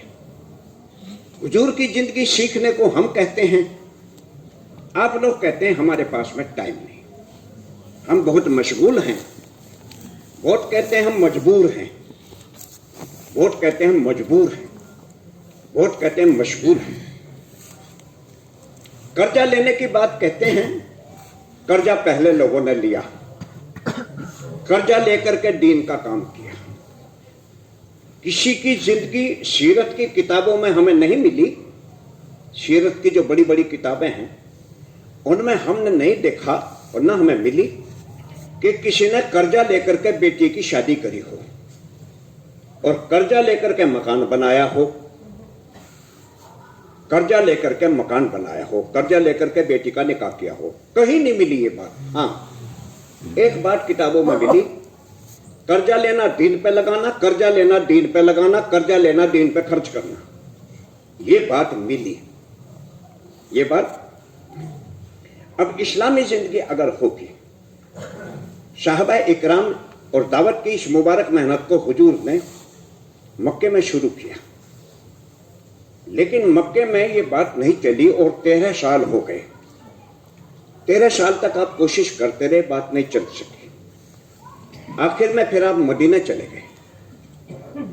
मदीने में जाकर के आपने मस्जिद बनवाई। मैं तुम्हें बहुत अफसोसनाक बात सुनाऊं, और वो अफसोसनाक बात यह है, ये मस्जिद जो है जामा मस्जिद, शाही मस्जिद, इसका नाम शाही मस्जिद है और यकीन है मुसलमानों के मोहल्ले में है ये, बोलो, लेकिन ये मस्जिद आबाद नहीं है। मुसलमानों के मोहल्ले में मस्जिद आबाद नहीं। अगर कोई इसमें अपना गधा बांध दे या भैंसा बांध दे तो सारे मुसलमान लठ लेकर के आ जाएंगे। जिसने भैंसा बांधा या गधा बांधा मारने के लिए, लेकिन खुद मस्जिद में आएंगे नहीं। ये मस्जिद जो मोहल्ले की है, शाही मस्जिद, ये आबाद नहीं है। इसमें बाज मर्तबा एक सफ भी पूरी नहीं होती और सारा मोहल्ला मुसलमानों का है। तो ये है क्या बात। मक्के में आपने मेहनत चालू करी, नहीं चली, मदीने चले गए। मदीने में जाकर के आपने मस्जिद बनाई, मस्जिद, और मस्जिद ऐसी बनाई कि खजूरों की टट्टियों की छत डाली गई। खजूरों की टट्टी बना करके छत डाली गई। फर्श की जगह कंकड़ बिछाई गई, कंकड़ बिछाई गई। 4 दीवारी की गई कि कोई कुत्ता बिल्ली दाखिल ना हो जाए, ये भी काम किया गया। मस्जिद तो कच्ची थी लेकिन नमाजी, बोलो, हमारी मस्जिद पक्की, नमाजी कच्चे कहाँ हैं? कच्चे ही सही, लेकिन हो तो कच्चे भी नहीं। वो मस्जिद आमाल से भरी हुई, हमारी मस्जिद आमाल से खाली। वो आमाल से भरी हुई, हमारी मस्जिद आमाल से खाली। बारिश हुई तो इतना पानी अंदर, इतना ही बाहर। हुजूर ने सजदा किया तो पेशानी पे मट्टी लगी हुई थी, कीचड़। कमले वाले सरकार की पेशानी पे कीचड़ लगा हुआ था, पानी अंदर आ गया। 100% लोग दीनदार थे, नमाजी थे, नमाज पढ़ने वाले थे। मस्जिद के अंदर बहुत सारे काम होते। 9 साल तक अंधेरे में काम हुआ। हमारी मस्जिद में एयर कंडीशन, कूलर, एसी, फर्श, कालीन, कुमकुमे, ट्यूबलाइट। नबी की मस्जिद में ये सब नहीं। नबी की मस्जिद में 9 साल तक चिराग नहीं जल सका। तमीम दारी रज़ी अल्लाह ताला जो केरल में आए थे हिंदुस्तान में, इन्होंने चिराग जलाया 9 साल के बाद। लेकिन 9 साल के अरसे के अंदर दीन बड़े बड़े बादशाहों के दरबार में दावत पहुंच चुकी थी इस्लाम की। ईमान वाले दावत लेकर के बादशाहों को दावत देने जा चुके थे कि इस्लाम कबूल करो, मुसलमान हो जाओ, मुसलमान हो जाओ। इसकी दावत लेकर पहुंच चुके थे और 9 साल के बाद में चिराग जला, रोशनी हुई। तो मस्जिद के अंदर मेहमान आते थे। अब मस्जिद के अंदर अगर जमात भी कोई आ जाती है तो कोई पूछने वाला मोहल्ले में नहीं, बाकी बात तो बाद की है, वो बात हम तुम्हें कहेंगे भी नहीं, वो नहीं कहने के हम तुम्हें। कोई ये नहीं पूछता तुम कौन हो, कहां से आए हो और क्या चाहते हो। नबी की मस्जिद के अंदर कोई नया आदमी नजर आता तो सारे मुसलमान मुतवज्जे हो जाते, सारे मुसलमान मुतवज्जे हो जाते कि भाई आप कौन हैं, कहां से आए हैं। उसके लिए रहने का इंतजाम करते और खाने का भी इंतजाम करते, रहने का इंतजाम करते, खाने का इंतजाम करते, और जो सबसे बड़ी चीज थी वो उसके दीन सिखाने का इंतजाम करते कि इनको दीन कौन सिखाएगा, इसको दीन सिखाओ, ये नया आदमी है। तो मस्जिद के अंदर एक तो तालीम होती, कुरान सीखने सिखाने के हल्के होते, मसाइल के मुज़ाकरे होते, आने वाली जमातों को का इस्तकबाल किया जाता, जाने वाली जमातों की रवानगी होती। कमली वाले सरकार खुद करते, कमली वाले सरकार करते, ये सारे काम मस्जिद में होते। 24 घंटे मस्जिद आबाद होती। पहले जमाने में लोग मस्जिद को टाइम देते थे। हजरत उमर रज़ी अल्लाह तआला अन्हु का एक साथी था जो तिजारत में पार्टनर था, पार्टनर। आधा टाइम वो देते मस्जिद को, आधा टाइम वो देते, क्योंकि मस्जिद में मेहमान आएंगे। मेहमान आते ही मस्जिद में थे, मेहमान मस्जिद में आते, उनको घरों में ले जाते, उनको दीन सिखाते, खाना खिलाते, अपने बिस्तर पर सुलाते, अगले दिन नबी के सामने पेश कर देते। हुजूर उनसे कारगुजारी पूछते, वो बताते सूरह फातिहा सीखी है, अत्तहियात सीखी या कुछ और। हुजूर फरमाते कम सीखा, और सीखो और सीखो। इनके सिखाने का इंतजाम होते। जब ये सीख करके चलते तो उनको हदिया देते, नए लोगों को हदिया देते। और हदिया उस वक्त में क्या था, चंद खजूरें दे देते, कुछ और दे देते कि भाई ये हमारी तरफ से हदिया है, कबूल करो। हदिया भी देते, मोहब्बत भी करते, अपने घर वालों को ना खिलाते, मेहमान को खिलाते। हुजूर के यहां एक मेहमान आया, आपने अपने घर में आदमी भेजा, 9 आपकी बीवियां थी, आपने खबर भेजी हमारे घर में देखो खाने का कुछ है। 9 घरों से आवाज आई, पानी के अलावा नबी के घर में कुछ नहीं है, पानी है। फिर आपने कहा कौन है जो इसको अपना मेहमान बनाए। एक अंसारी साहबी ने कहा रसूलुल्लाह मेहमान मैं बनाऊंगा, अपने घर ले गए। बीवी से जाकर के कहा हुजूर का मेहमान है, जो कुछ हो पेश कर देना, छिपा कर ना रखना। बीवी ने कहा अल्लाह की कसम बच्चों के लिए थोड़ा सा है और घर में कुछ नहीं। अंसारी ने कहा ऐसा है, बच्चों को तो बहला के सुला दो और मैं मेहमान लेकर के आऊंगा, दस्तरखान पे खाना रख देना और तू चुपके से उठना और चिराग बुझा देना ताकि अंधेरा हो जाए। मैं और तुम दोनों यूं ही करते रहेंगे, नहीं खाएंगे, मेहमान का पेट भर जाएगा। मियां बीवी ने कुछ नहीं खाया, बच्चों ने भी नहीं खाया। सुबह को हुजूर की खिदमत में इस मेहमान को ले गए। हुजूर ये आप मेहमान हमने अपने घर में रखा, खिलाया पिलाया। हुजूर ने फरमाया तो कुरान की आयत नाजिल हो गई, आसमान से कुरान आ गया और अल्लाह ताला ने फरमाया कि कैसे लोग हैं ये तरजीह देते हैं अपने ऊपर दूसरों को, अगरचे इनका फाका ही है। अल्लाह ने ये कह दिया कुरान में कि क्या बात है, ये मेहमान को खिलाते हैं, खुद भूखे रह जाते हैं, कैसे अच्छे लोग हैं। ये सिखाता हुजूर ने इनको, खुद तकलीफ उठाओ, खुद तकलीफ उठाओ, दूसरों का दिल ठंडा करो। मस्जिद के अंदर ये अमल होता था। इससे आगे बढ़ करके हुजूर सल्लल्लाहु अलैहि वसल्लम ने, क्योंकि आपको एक गम था, मैं पूरी दुनिया का नबी हूं, 13 साल मक्के में लग गए, लोग मेरी बात नहीं सुनते और मैं दुनिया कयामत तक का नबी, आलम का नबी, कयामत तक का नबी। एक तो मैं पूरी दुनिया का नबी हूं और कयामत तक अब कोई नबी नहीं आएगा, मैं कयामत तक का भी नबी हूं। मक्के के लोग, मदीने के लोग मेरी बात नहीं सुनते, अल्लाह की बात कैसे चलेगी दुनिया में।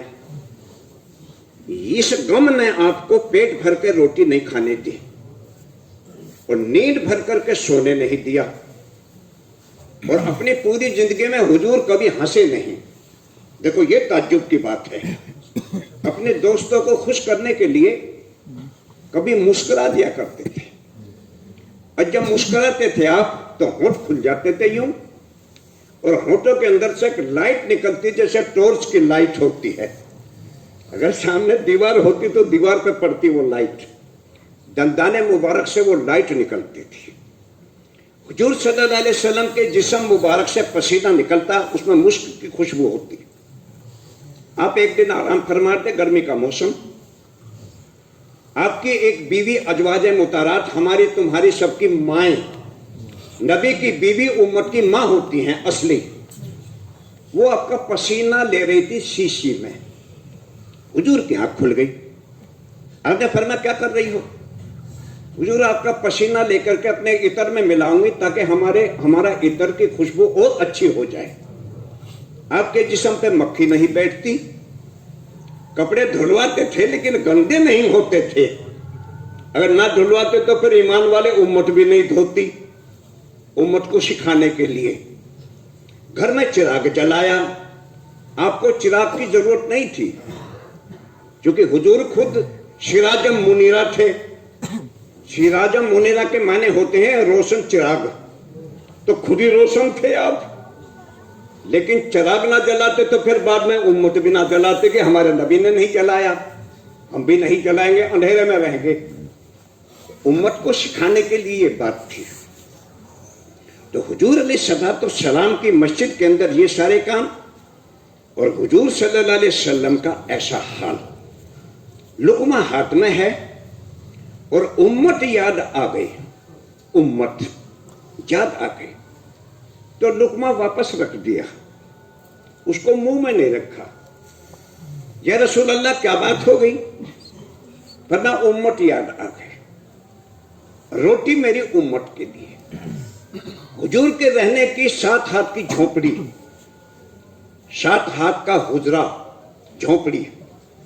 अल्लाह ने फरमाया नबी जी अगर आप चाहें हम पहाड़ों को सोना बना देते हैं, जहां आप जाएंगे पहाड़ आपके साथ चलेंगे, जितना चाहे इस्तेमाल करते रहना।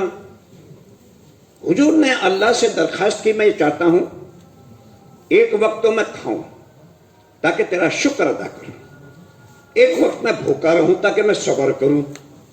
सब्र और शुक्र दोनों ले लिए, नहीं तो अल्लाह ने तो पेश कर दिया पहाड़ों को सोना बना दें। लेकिन बाद वाले क्या कहेंगे? जिसके उम्मत क्या कहेगी? उम्मत कि उम्मत ये कहेगी जिसके पास पहाड़, सोने के पहाड़, वो करे तबलीग का काम। हमारे पास तो पहाड़ नहीं है, हम कैसे करें काम, हम कैसे करें काम। हुजूर के कपड़े बिल्कुल सादे, सीधे सादे कपड़े, सीधा सादा आपका लिबास, और आप खुद सीधे सादे, बहुत बहुत सीधे सादे।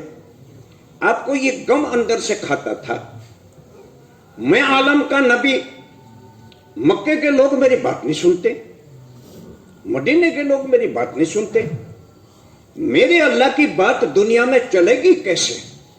मैं आलम का नबी, कयामत तक का नबी, दुनिया में कोई नबी आएगा नहीं, तो मेरी बात कैसे चलेगी? इस गम को लेकर के आप पूरी रात रोया करते थे, पूरी रात रोते थे। आयशा सिद्दीका रदी अल्लाह ताला अन्हा, आपकी बीवी, कहती हैं कि एक दिन आए, मेरे लिहाफ में लेट गए और कहती हैं कि मेरे बदन से हुजूर का बदन मिल गया। बदन से बदन यानी इतने करीब हो गए, मेरे बदन से बदन मिल गया। फिर कहने लगे आयशा छोड़, मैं तो अपने रब की इबादत में लगूं। और ये कहकर के आपने नमाज की नियत बांध ली और मैं देखती रही, और इतना रोए कि दाढ़ी आंसू से तर हो गई, भीग गई दाढ़ी, रोते रोते पूरी रात रोते रहे। फरमाती है एक मर्तबा आपने इतना लंबा सजदा फरमाया, मैंने सोचा हुजूर की वफात सजदे में हो चुकी, यानी आपका इंतकाल हो गया। मैं पीछे की तरफ बैठ गई और आपके तलवों में मैंने उंगलियों से ऐसे किया, ऐसे। तो हुजूर ने पांव हिलाया तो कहते हैं कि मेरी जान में जान आई कि नहीं, वफात नहीं हुई। मैंने पूछा, आप इतनी लंबी लंबी नमाज, इतने लंबे सजदे करते हैं, तो आपने बताया असल में मेरा सारा काम उम्मत के लिए है, मैं उम्मत के लिए। एक मर्तबा गायब हो गए, तलाश किया, नहीं मिले, जंगल में चले गए। एक चरवाहा मिला, बकरी चराता था।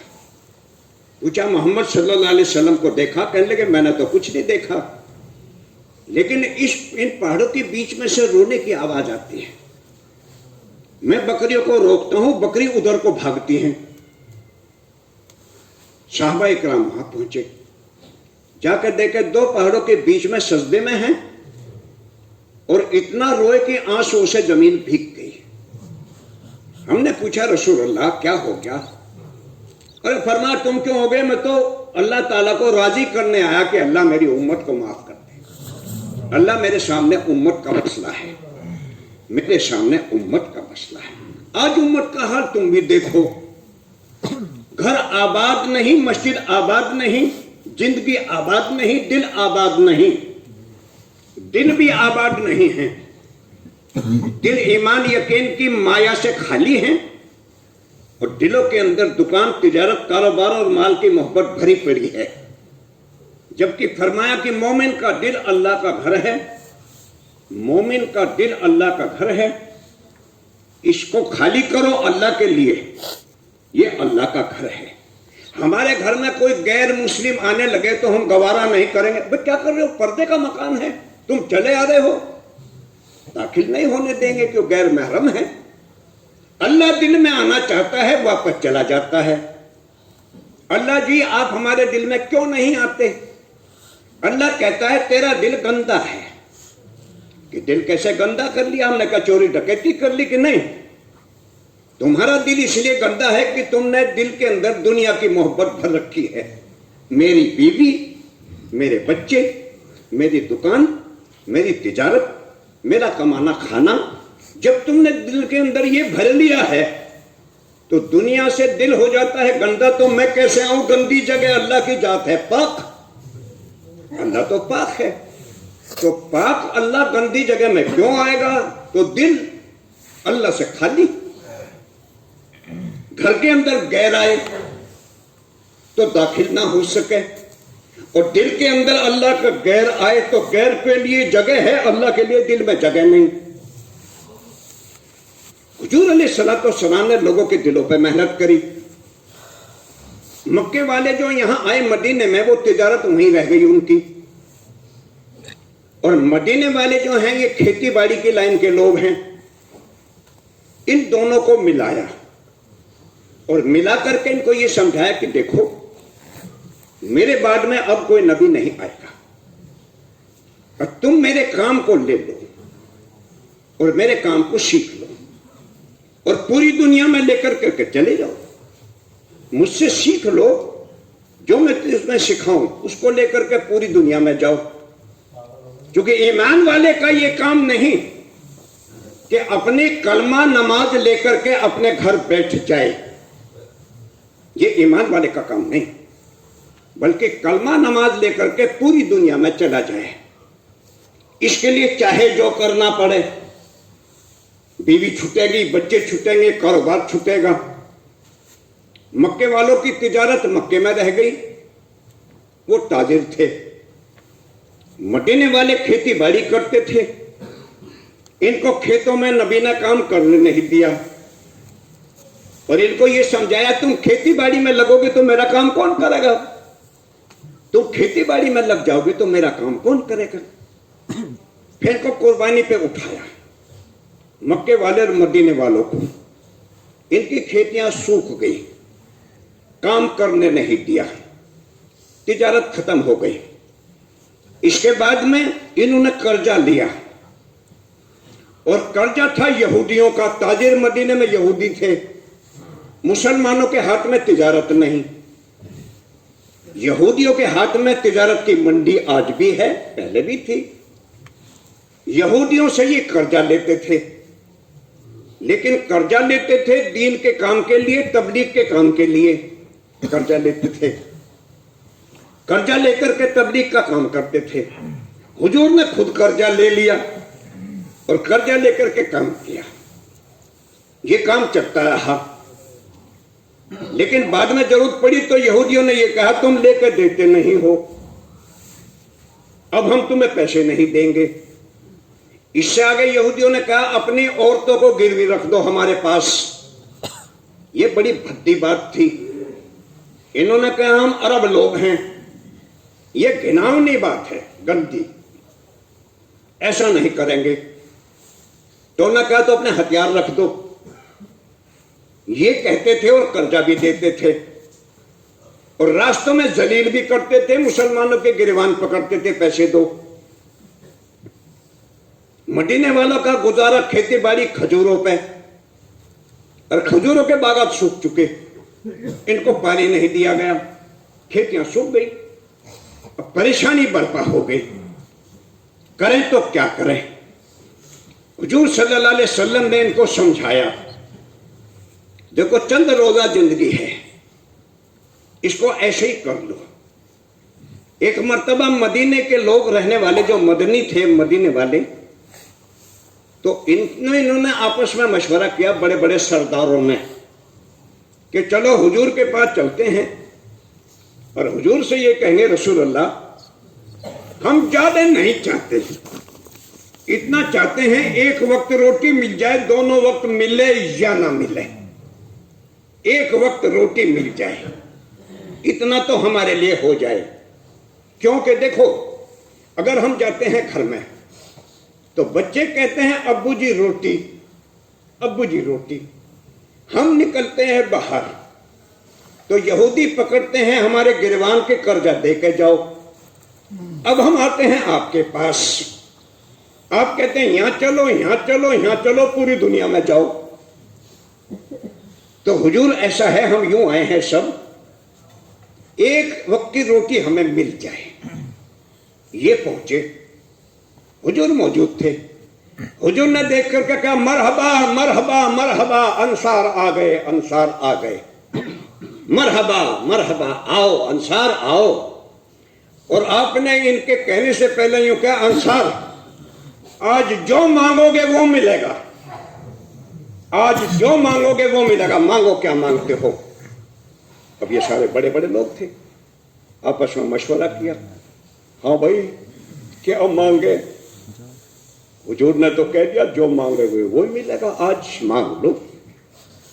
कहने लगे हुजूर, इन्होंने आपस में मशवरा करके ये कहा रसूलुल्लाह अब हमें एक वक्त की रोटी भी नहीं चाहिए, आप हमारे लिए दुआ कर दें कि अल्लाह हमें जन्नत दे दे। अंसार समझ गए अगर आज खेत दुकान और तिजारत और पैसे मांग लिए तो जो हुजूर अल्लाह से कह देंगे अल्लाह वो ही दे देगा, लेकिन जो दे देगा अल्लाह वो तो यही खत्म हो जाएगा, आखिरत में क्या लेके जाएंगे। क्योंकि हुजूर आखिरत चाहिए, हमें नहीं चाहिए कुछ भी, आखिरत चाहिए। फिर एक मौका आया और वो अजीबो गरीब किस्म का मौका था।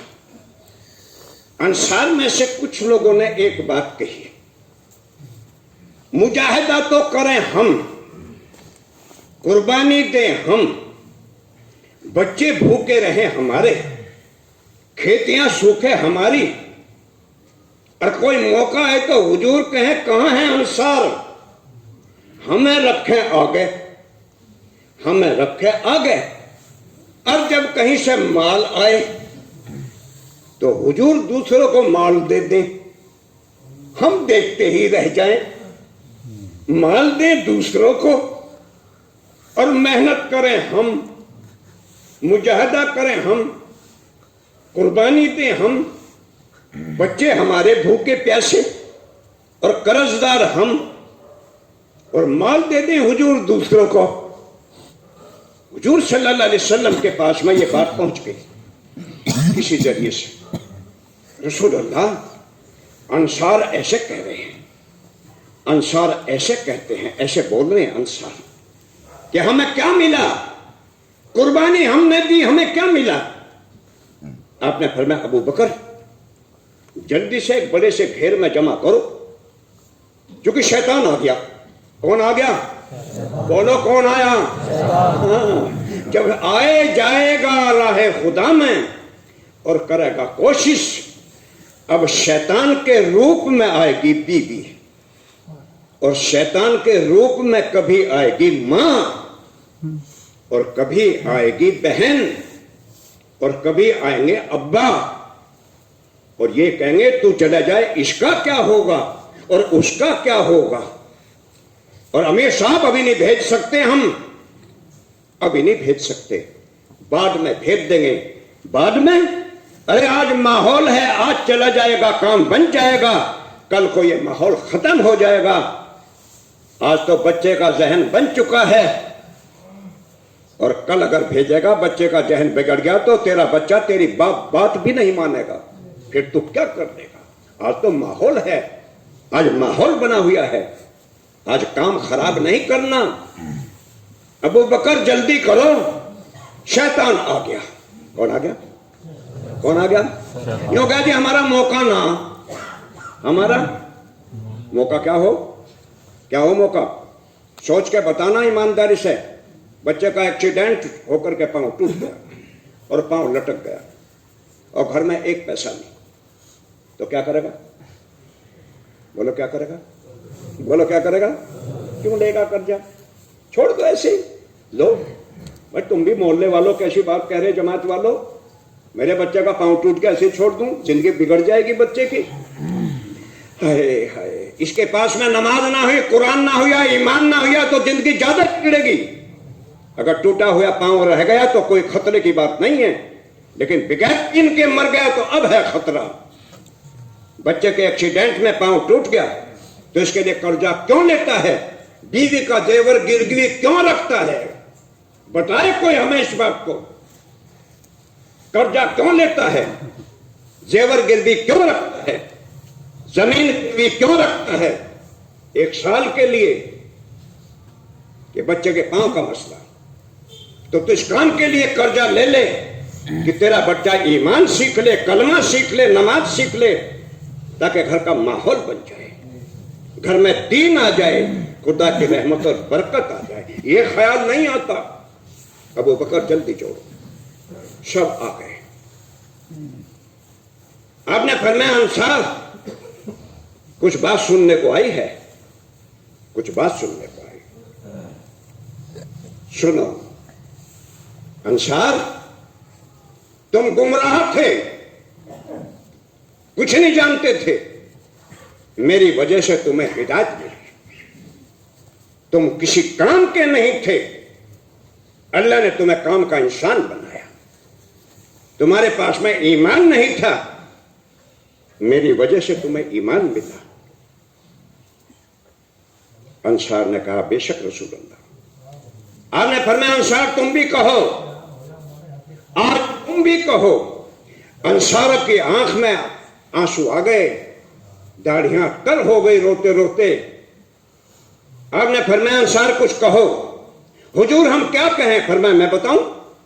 कि हाँ आप बताइए, आप बताइए। आपने फरमाया तुम मुझसे ये कहो, ऐ मोहम्मद आपको मक्के से धक्के लगे, हमने लिया, सारी दुनिया ने आपका इनकार किया, हमने आपका इकरार किया, सारी दुनिया ने आपको धक्के दिए, हमने आपको सीने से लगाया, हमने अपना बनाया, आपकी बात के ऊपर अपने बच्चे कुर्बान किए हमने। अंसार रो पड़े, बहुत रोए, बहुत रोए। या रसूल अल्लाह ये जो जुमले आपने बताए ये आपकी शान में कहें। अंसार ने कहा इससे पहले तो मर जाएं, मिट जाएं, ये जुमले हम आपकी शान में नहीं कह सकते। रोना धोना हुआ, गरम गरम आंसू निकले, दिल का कूड़ा कबाड़ा सब साफ हो गया। आपने फरमाया अंसार सुनो मेरी बात, सारी दुनिया इस रास्ते से चले और अंसार इस रास्ते से चलें, तो अंसार ये मोहम्मद अंसार के साथ चलेगा, सारी दुनिया के साथ नहीं चलेगा, मैं तुम्हारे साथ चलूंगा। और फरमाया हिजरत ना होती मैं अंसार से होता, और मैंने तय कर लिया है मैं तुम्हारे साथ रहूंगा, तुम्हारे साथ मरूंगा, तुम्हारे साथ जीऊंगा। और आपने वादा पूरा फरमा दिया, कयामत तक के लिए मदीने में कयाम कर लिया आपने। अंसार में तुम्हें छोड़कर नहीं जा सकता, सब दूसरे रास्ते से चले, अंसार इस रास्ते से चले तो मैं अंसार के साथ चलूंगा। तुम्हारी कुर्बानी बहुत हो गई। चले गए उम्रे के लिए, पहाड़ पे चढ़ करके दुआ मांग रहे थे, नीचे से अंसार के कुछ लोगों ने कह दिया वतन की मोहब्बत दिल में आ गई, क्योंकि वतन तो मक्का है आपका, मदीना तो वतन नहीं है, मदीना तो मक्का छोड़ के गए, वतन की मोहब्बत आ गई। रोए बहुत हुजूर दुआ में, एकदम वही नाजिल हो गई, ऐ मोहम्मद देखो ये अंसार क्या कह रहे। वो तो अल्लाह ने बता दी, अंसार ने नहीं बताई, अल्लाह ने बता दी। नबी जी ये अंसार क्या कह रहे हैं कि वतन की मोहब्बत आ गई, वतन की मोहब्बत आ गई। फौरन आपने कहा अंसार क्या कह रहे तुम। अंसार घबरा गए कि अल्लाह ने बता दिया आपको ये बात। रसूलुल्लाह गलती हो गई, पर मैं अंसार भला मुझे किसी की मोहब्बत तुम्हारे मुकाबले पे कैसे आ सकती है, तुमने मेरे लिए कुर्बानियां दी। अब हुजूर ने कुर्बानी पे लोगों को उठाया, कुर्बानी पे, और साहबा इकराम और हुजूर ने अपने पूरे खानदान को लगाया। मक्के में सुमैया रज़ी अल्लाह ताला की शहादत हुई, ये बुढ़िया औरत थी। अबू जहल ने कहा कलमा छोड़ दे, सुमैया ने कहा कलमा नहीं छोड़ सकती, जान दे सकती हूं, ईमान नहीं दे सकती। ऊंट दो ऊंट लाया अबू जहल, ऊंट के पांव से पांव बांधे, दोनों तरफ चलाया और शर्म का हमें तलवार मारी और सुमैया के 2 टुकड़े हो गए। हुजूर हिचकियां मार मार करके रोए, मेरा एक उम्मती है उसकी जान चली गई। बदर में गए तो कई साहबा शहीद हुए, बहुत रोए, एक एक को बड़ी मुश्किल से बनाया मैंने, मेरी जान लग गई, मेरा खानदान लग गया, मेरे बच्चे लग गए, मैंने उम्मत बनाई। और में 70 शहीद हुए। हुजूर बहुत रोए। चचा शहीद हुआ हज़रत हमजा रज़ी अल्लाह ताला अन्हु, 70 की लाश पड़ी तड़प रही थी। आपने फरमाया मेरा चचा, मेरा चचा, मेरा चचा कहां है। भागे फिर रहे थे, चचा को ढूंढो, चचा को ढूंढो। जाकर के देखा तो नाक कटा हुआ, सीना चिरा हुआ, दिल निकाल लिया गया, कान काट लिए गए। हुजूर गए और देख करके बहुत रोए, हाय मेरा चचा का क्या हाल हो गया। हिचकियां मार मार करके रोए हैं, शेर का शिकार करते थे, शेर का हिचकियां मार मार करके रोए। हुजूर जिब्रील आमीन आ गए, या रसूल अल्लाह, अल्लाह ने सलाम किया, अल्लाह पूछता है क्यों रोते इस तरह से। पर मैं चचा का हाल तो देख जिब्रील, ये मेरे चचा का हाल। अल्लाह ने फरमाया आसमान की तरफ देखे आप। अल्लाह ने 7 दरवाजे खोल दिया आसमान के और अपना अर्श दिखाया। अल्लाह ने फरमाया मोहम्मद तुम्हारे चचा की कुर्बानी दीन की खातिर इतनी हो चुकी है कि आपके चचा का नाम हमने अपने अर्श पे लिख दिया। आज तक किसी का नाम हमने नहीं लिखा, लेकिन चचा की कुर्बानी इतनी हो गई। 70 मरतबा, 70 मरतबा, 70 मरतबा कैसे पढ़ी। एक का जनाजा आता रहा, नमाज पढ़ते रहे, नमाज पढ़ते रहे, चचा का जनाजा वहीं रखा गया, 70 मरतबा हो गई। 70 मरतबा, कितनी मोहब्बत, हाय मेरा चचा, हाय मेरा चचा। एक एक कलमे वाले को कैसे तैयार किया था कमली वाले सरकार ने, कैसे बनाई थी उम्मत, कैसे तैयार हुई थी उम्मत। आपने फरमाया मेरे चचा की लाश आज कोई रोने वाला भी नहीं है। हाय मेरे चचा की लाश पे कोई रोने वाला भी नहीं।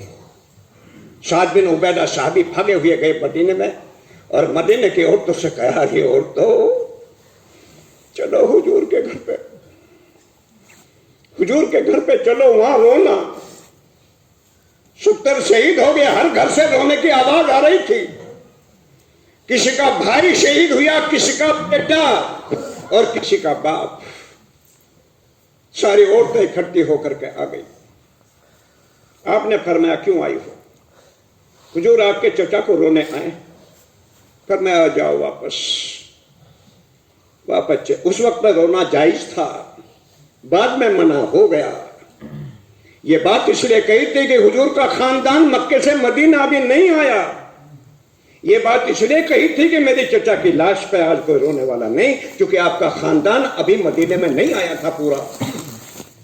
ये तबीयत कितनी बेचैन थी। किस किस के लिए रोए हैं हुजूर? एक एक उम्मती के लिए तड़प तड़प कर रोए। हुसैन हुसैन भूखे फातिमा क्या बात है? अब्बा की छाती में दूध नहीं है। हसन हुसैन भूख से रोते हैं। जबान निकाल करके मुंह में डाल दी। मेरे बच्चों, लो चूस लो मेरी जबान, उससे भर लो अपना पेट। जबान को चूस रहे छोटे छोटे बच्चे। सलमा रज़ी अल्लाह तआला कहती, हुजूर ने फरमाया यहां रहना। हुजूर के सामने ड्यूटी पे, पहरे पे मेरे पास एक फरिश्ता आना चाहता है जो रुका हुआ है। कहती मैं खड़ी हो गई। हुजूर थे हुजरे में अंदर। थोड़ी देर में आ गए बच्चे। मैंने हाथ पकड़ लिया, अंदर नहीं जाने दूंगी। हुजूर ने मना कर दिया, मेरे पास कोई ना आए। फरमाते हैं तेज मिजाज बहुत थे, हाथ छिटा के हुजरे में घुस गए। थोड़ी देर के बाद में रोने की आवाज आई। मुझसे रहा ना गया, मैं भी अंदर चली गई। मैंने देखा नवासों को सीने से चिपका रखा और हिचकियां मार मार करके रो रहे। मैंने पूछा रसूल अल्लाह क्या हो गया, आप ऐसे क्यों रोते हैं? फरमाया फरिश्ता मेरे पास में आया था और फरिश्ते ने मुझे यह खबर सुनाई है कि आपके इन बच्चों को शहीद किया जाएगा। आपके बच्चों को शहीद किया जाएगा। अगर आज दुआ मांग लेते कि बच्चों को, नवासों को शहीद ना किया जाए, तो अल्लाह आपकी बात को टाल नहीं सकता था। आपकी दुआ कबूल होती। ये तो अभी उम्मत को दे दो, ये तो अभी उम्मत के लिए। करबला के मैदान में गर्दन कटी हुई रखी है, बच्चे शहीद हो गए और खुदा का दुश्मन होंठों के ऊपर डंडा मार रहा था, लकड़ी। मालिक बिन सन्नान रज़ी अल्लाह ताला साहबी कहते हैं मुझे गुस्सा आ गया और मैंने कहा दुश्मन, मैंने हुजूर को सैकड़ों मर्तबा देखा है, नवासों के होंठों को मुंह में लेकर के चूसा करते थे, चूमा करते थे, और तो आज होंठों पे लकड़ी मार रहा है। खुदा के दुश्मन ऐसी हरकत ना कर। नवासों से बड़ी मोहब्बत थी। नवासे तो कहते भी नहीं थे, कहते थे ये मेरे बच्चे हैं। नमाज में है, कमर पे चढ़ गए आप सजदे में, तो सजदे से सर नहीं उठाया। बच्चों को तकलीफ हो गई। कितनी मोहब्बत बच्चों से। बच्चे भी कुर्बान हो गए, चचा भी कुर्बान हो गए, भाई भी कुर्बान हो गए, अपने भी कुर्बानी दे दी, पेट पे पत्थर बांधे, उम्मत के गम में, उम्मत की फिक्र में, उम्मत का कुछ ना बिगड़ जाए, मकान उम्मत के लिए, कपड़े उम्मत के लिए, रोटी उम्मत के लिए मांगी, बिल्डिंग उम्मत के लिए मांगी, अपने लिए कुछ भी ना मांगा। जिस दिन सरकार दुनिया से गए हैं उस दिन 3 दिन का फाका था, 3 दिन से कुछ नहीं खाता। नाश्ता करने वाला, सुबह का नाश्ता, दोपहर का खाना और शाम का खाना। शाम का खाना पखाना बनाने की मशीन बन चुके। हुजूर की तबलीग पे रहम नहीं आया, हुजूर की कुर्बानियों पर रहम नहीं आया। लुकमा हाथ में उम्मत याद की रोटी खाई जाती, सब कुछ अपना लगा दिया। फिर उम्मत को कहा तुम भी लगाओ, मेरा तो सब कुछ लग चुका, अब तुम भी लगाओ अपना। उम्मत ने कहा तो तकलीफ पहुंचाएंगे हम जितनी हो सकती है। आज उम्मत का ये हाल है, दीन से घर खाली, तालीम से घर खाली, तबलीग से घर खाली, तबलीग से घर खाली। हाय उम्मत को क्या हो गया, दुनिया से जाने का वक्त आ गया, दुनिया से जाने का वक्त आया। 17 नमाज उम्मती के पीछे भी, अबू बकर के पीछे 17 नमाज। कई दिन से उम्मत को नहीं देखा, कई दिन से नहीं देखा। आपने फरमाया अब्बास कहां है, अली कहां है, आओ मस्जिद में ले चलो। पांव जमीन पे नहीं टिकते, पांव जमीन पे नहीं टिकते। सहारा दे करके मस्जिद में गए। अबू बकर मुसल्ले पे आ चुके, पीछे हटे, फरमाया नहीं नमाज पढ़ाओ, नमाज पूरी करो। वापस आ गए। तेज बुखार हो गया, कई दिन बीमार रहे। आप फरमाते थे गर्मी बहुत लगती है, गर्मी बहुत लगती है, क्योंकि आपको जहर दे दिया गया था। यहूदी औरत ने आपको जहर दे दिया था। गोश्त की बोटी कह रही थी, पका हुआ गोश्त, पका हुआ गोश्त कह रहा था रसूल अल्लाह हमें मत खाइए, हमारे अंदर जहर मिला हुआ है। लेकिन दिन रखने के लिए वो बोटी खा गए। फरमाते थे वो जो मेरे पेट में जहर गया, आज उसकी तकलीफ हो रही है। कई दिन से उम्मत नहीं देखा, पर्दा उठा दो, आज अपनी उम्मत को देख लूं। पर्दा उठाया हुजरे का, मस्जिद में सब सामने थे, करीब हो गए, कुछ बात करते रहे, बेहोशी होने लगी, पर्दा गिरा दिया गया। फिर वो पर्दा कभी नहीं उठा, पर्दा गिरा दिया, फिर वो पर्दा नहीं उठ सका, उम्मत को नहीं देख सके। अली को बुलाया, सीने से लगाया, अली को बुलाया, फरमाया कि मैं किसी का कर्जा हो आज मांग लो, कयामत में ना दे सकूंगा किसी का कुछ भी, आज मांग लो। एक अंसारी ने कहा रसूल अल्लाह 3 दिरहम आपने उधार लिए थे, किसी को फकीर को दिए थे, किसी फकीर को दिए थे, शायद आप भूल गए होंगे, याद नहीं रहा। आपने फरमाया कौन है जो तलब कर जाते, अल्लाह के राह को सोना बना दो। क्या 3 रुपए नहीं दे सकते थे वापस? आपने फरमाया अब्बास कहां है, मेरा कर्जा अदा करो चचा। अब्बास रज़ियल्लाहु अन्हु ने फौरन दिया, लो। हुजूर को गम है, कर्जा लेकर के चला गया, अल्लाह को कौन सा मुंह दिखाऊंगा मैं, कौन सा मुंह दिखाऊं। सीने से लगाया, आपने फरमाया हसनैन को बुलाओ।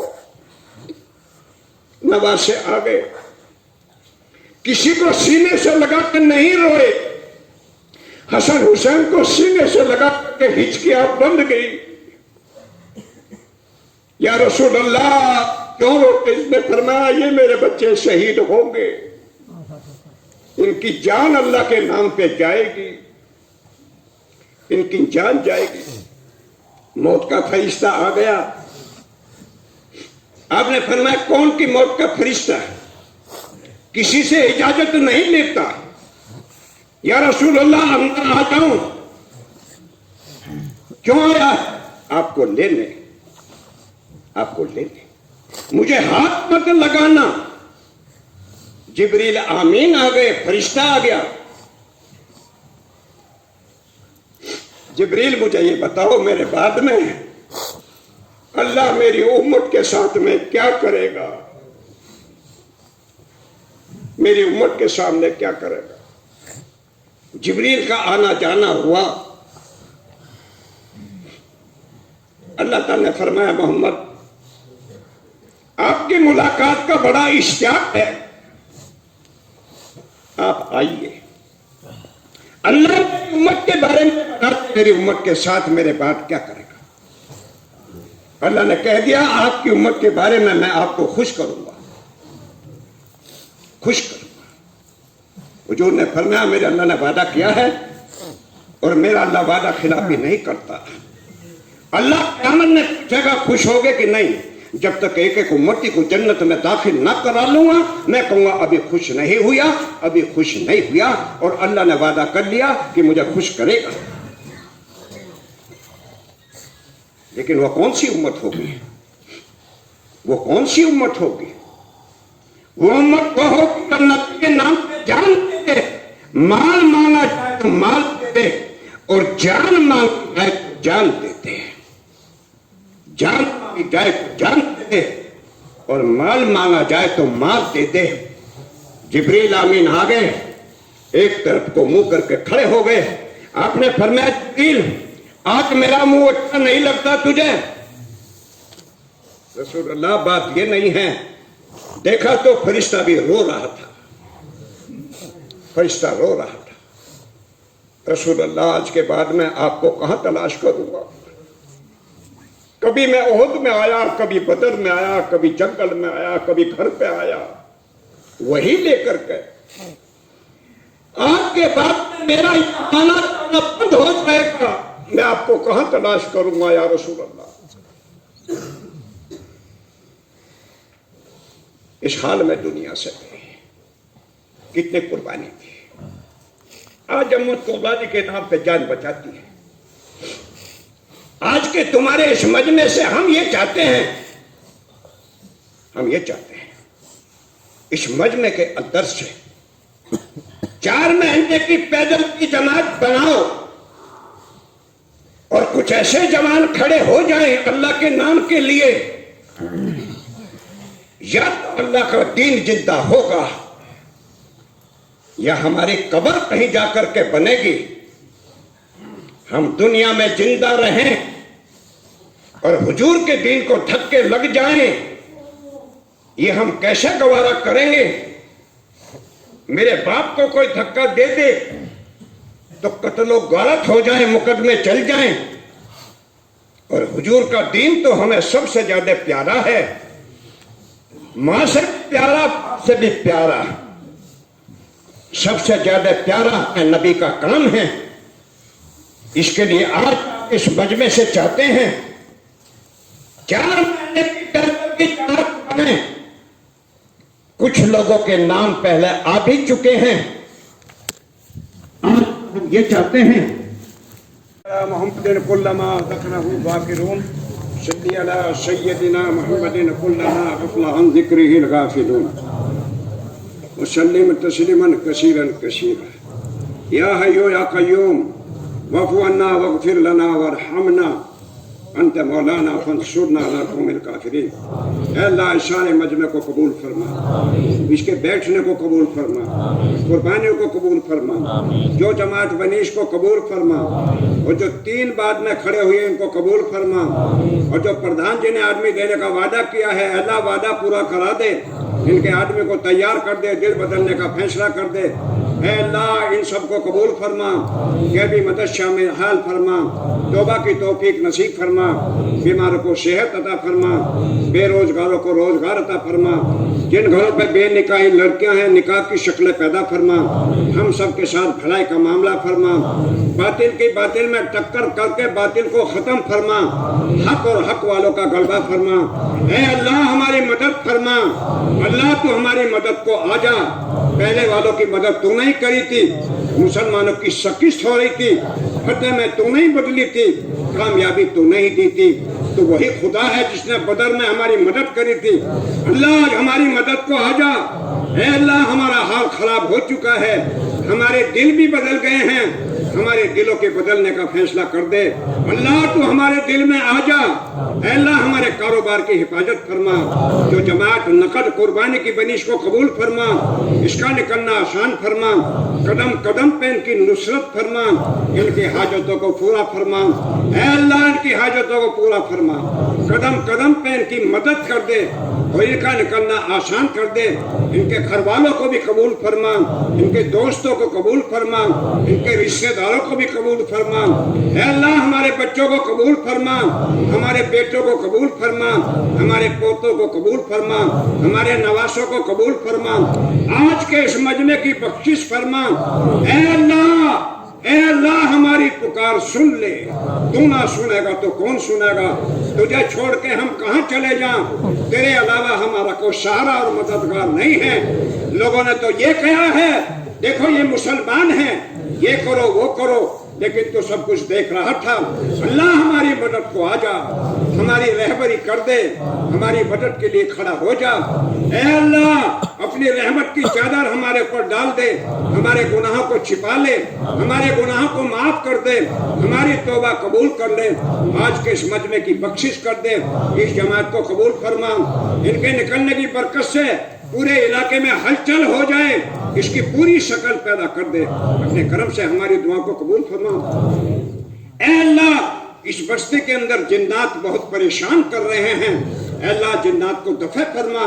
ये शर्री किस्म की कौम है, हमारे ईमान वाले भाइयों की और इनकी मस्तूरात की, उनकी बेटियों की जिन्नात से हिफाजत फरमा।